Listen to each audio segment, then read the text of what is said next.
Hey, good morning. Guys, I wanted to discuss book 3 of my Antonia so badly that I'm doing it here on video because we didn't have time in class and we had other things we need to take care of. I wanted to make sure that you guys had a chance to get caught up. And I thought, I have the power of video. We have Google Classroom.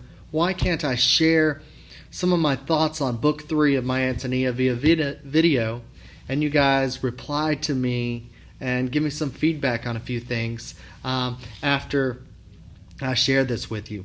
So book 3, Jim is out of Blackhawk. We're off to the big city of Lincoln. We're in college.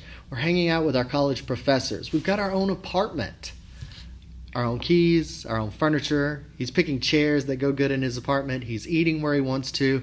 He's got so much freedom, but he was ready for it. He handles it well. He's going to the theater. He's taking classes. He's becoming a scholar. He's discussing some of the great poets of the past. He's developing his own point of view on the universe. He comes to understand some of the decisions that people in his life have made. He understands some of the reasons his grandparents have asked him to do things. He understands more fully his past because now he has a little more perspective now that he's outside the town.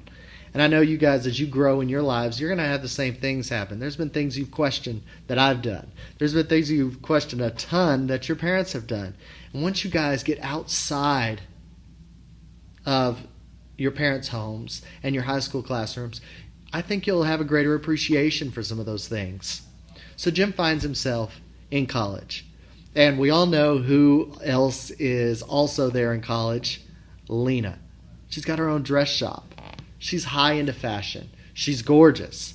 It's easy to sell clothes that you've made when you're wearing them and you look great. But she's visiting. The two of them are hanging out. His apartment, her apartment, eating breakfast together on Sunday mornings. He gets to know her dog, her neighbors. He makes friends with them. And he's distracted. Like he is not hardcore focusing on his studies like he should be. And he realizes that. And by the time we get to the end of book 3, he realizes that if he is going to be successful, he's probably going to have to cut that tie for a little while. And he decides that he's going to follow his teacher and mentor to Boston, to Harvard University. It's tough because Lena, the reason that she's been such a big distraction for Jim, in my opinion, is because she is the last link to the comfortable past that he has. She's that reminder of home. Keep in mind, in book 3, he's not even 19 years old yet, living on his own in Lincoln. So Lena, even though they're not romantically attached at this point, to quote book 3, chapter 3, she says that he always believed that they would be each other's first lover. He says that he misses the days, this is in book 2, chapter 2, where he used to have those dreams about her. But he realizes that he personally has to move forward. One of my favorite quotes from this book is,